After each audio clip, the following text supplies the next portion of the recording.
Bu yuxarıdakı fotoda gördüyünüz uşaq yəqin ki, yadınızdadır. Əgər kimlərin yadında deyilsə, mən onların yadına salım. Bu Məhəmməddir. İndi 19 yaşı var.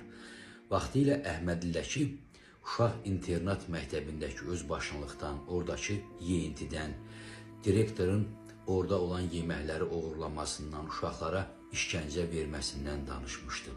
Həmin vaxt direktor bütün bu ittihamları rədd eləmişdi. Adı Məhbubə idi. Hətta Məhbubə xanım bildirmişdi ki, Məhəmməd psixoloji problemləri olan uşaqdır. Bununla bağlı baş psixoloq Məhəmmədi yoxlamışdı və ona sağlamdır, heç bir psixoloji problemi yoxdur deyə rəy vermişdi. Daha sonra həmin psixoloqu da işdən çıxarmışdılar. Xatirinizdədirmi?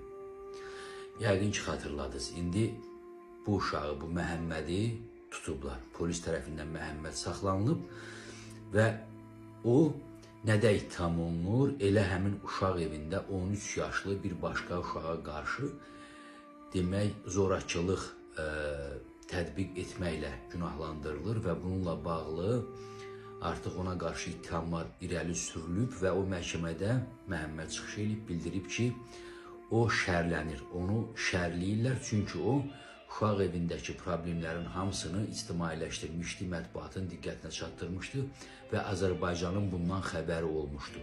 Qeyd edilib ki, məhz buna görə onunla haqq hesab çürüdürlər.